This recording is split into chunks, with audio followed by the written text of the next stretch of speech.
Hello and welcome to another update video about Solana. This chart is actually, I think, quite simple to summarize at the moment. The structures aren't changed. The triangle I saw yesterday potentially form is still forming. So that's good because it looked incomplete yesterday. Now we have at least a structure that, with a lot of imagination, could resemble an Elliott wave triangle. Well, it looks like a triangle. Is it an Elliott wave triangle? We will see. But the overall idea is still that in my base case, in my main assumption, the wave 4, the larger degree wave 4, bottomed here on the 23rd of January, unchanged. We're now in a wave 5 to $190, maybe even more. And that can happen in two ways. So first of all, it's important to understand when the main thesis breaks.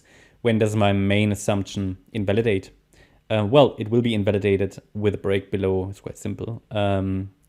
With a break below that $79.30 level, the wave 4 low. However, the microstructures will get invalidated earlier, and one of them will be invalidated. That's the orange count below $98.80, that swing low from the 24th of Feb.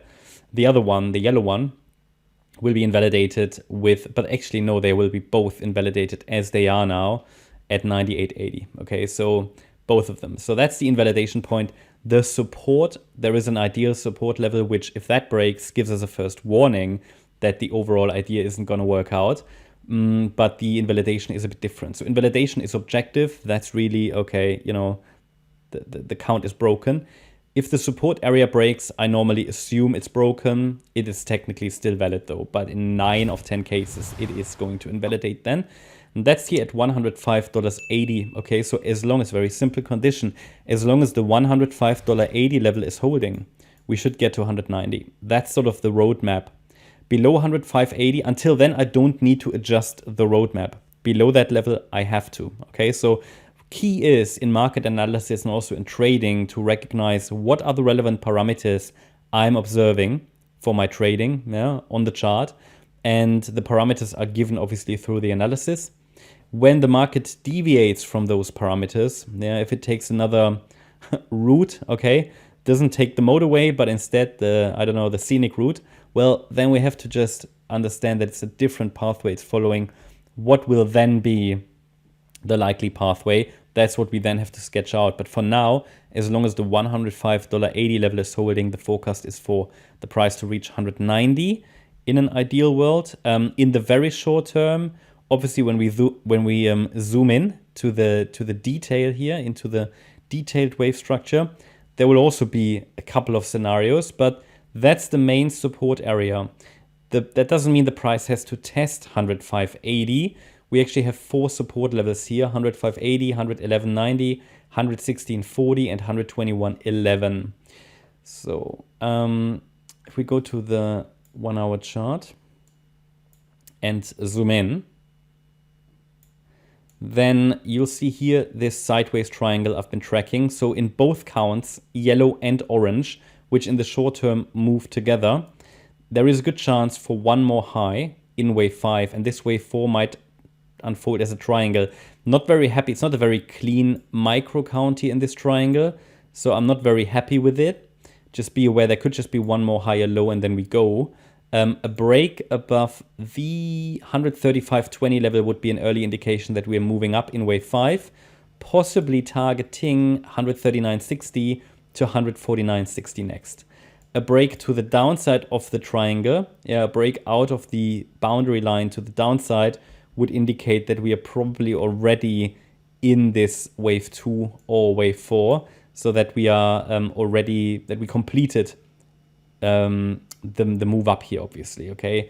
At the moment, in both counts, one more high appears likely, but I need, obviously, the triangle pattern to hold. All right, so I'm currently leaning towards the idea of one more high before wave 2 or wave 4 starts, but because it's technically possible that wave 1 in the orange count or wave 3 in the yellow count is complete, I have already added the relevant support area. Okay, I think sort of the idea is that we go higher, either directly, then we see that dip and go higher, or we see the dip straight away and then go higher. So in both are bullish scenarios, to be honest.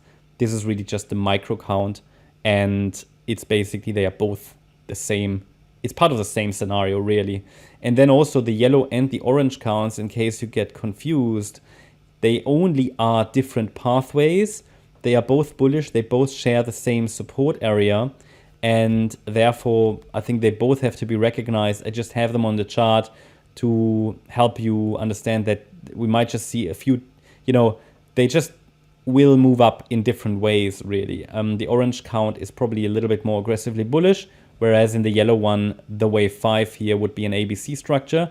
The yellow one is an ending diagonal in which we're moving in a 1, 2, 3, 4, 5. Ideally, the wave 3 stretches a bit higher. That would give me more confidence that we'll reach $190 in this case.